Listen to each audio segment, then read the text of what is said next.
I have another little public service announcement for those of you out there that are using Brown and Sharp number 9 tooling or arbors or what have you. Most especially, with these Cochrane Blyes. I know there's probably in the future probably not going to be very many people that actually see this video that actually have a Cochrane Bly.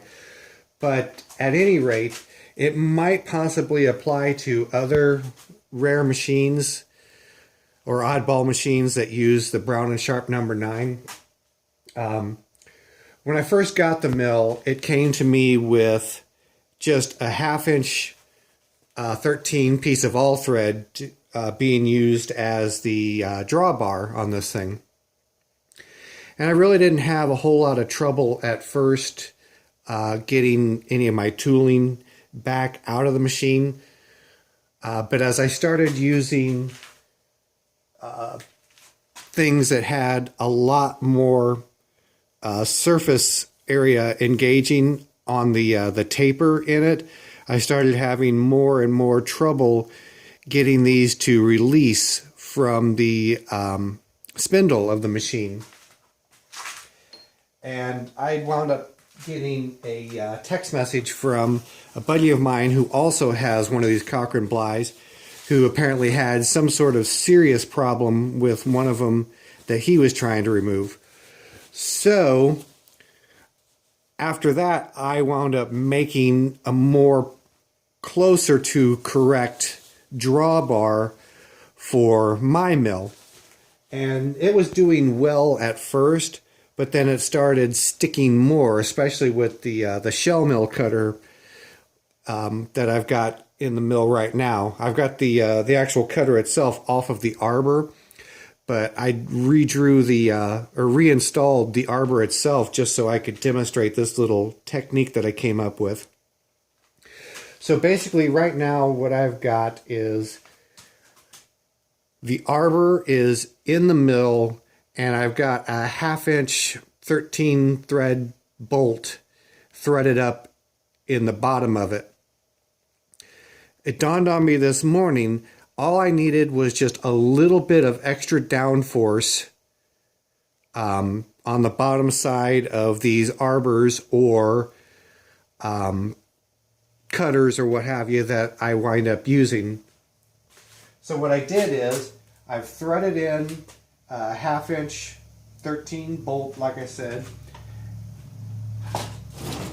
and it dawned on me that all I need to do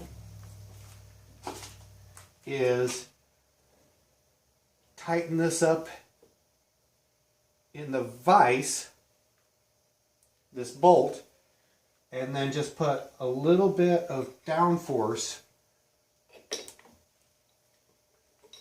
Put a little bit of downforce on it with my knee, just a little bit of the Z-axis, all it takes, and then a little tap or two, and it's free. Now obviously this is a big freaking hassle if you've got something chucked up in your vise or tight secured in your vise and you don't want to release it, etc., just to fool around with this. I've also contemplated possibly in the future making a dedicated device that will go into my T-slots or something of that nature to so that I don't have to break open the vise and break down a setup specifically for this. But at any rate, you can see that's it. That's all I've got right now. And I'm thinking about maybe making something a little bit fancier, drilling through a piece of flat bar steel or something so that it's got a bigger bite in the vise. But I don't know. I'm not that worried about it at the moment. I just need to, eventually I need to get trying to find some half-inch 20 bolts or half-inch 20 all thread or something to make one for this. I figure until then I'll probably just get the vise jaws on this and put a little bit of downforce on it, but I've got that in my Amazon wish list if I can stumble across one at a decent size. I haven't had the opportunity to use this cutter yet, but I figure worst case scenario with this, I can put some aluminum soft jaws in there, or some aluminum pads, and then clamp on it and put a little bit of downforce on it to, there again, do the same thing.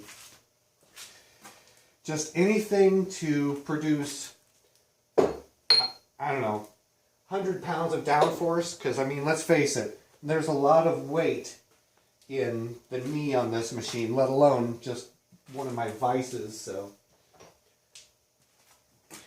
hopefully that will help somebody out in the future, because I know before I even installed that arbor the first time, there was some marks on it from somebody else beating on it previously, and it didn't dawn on me what the reasoning was for that until it happened to me, I don't know, a month or so ago, and I had to, I wound up having to get my itty bitty sledgehammer onto the nut of the drawbar, and I still couldn't get it to budge until I finally started putting some downforce on the arbor itself. I think I tried hammering on it a little bit, and then it broke loose. But anyways, I just figured I'd make a quick little video about that. Hopefully it'll help somebody in the future. So until next time.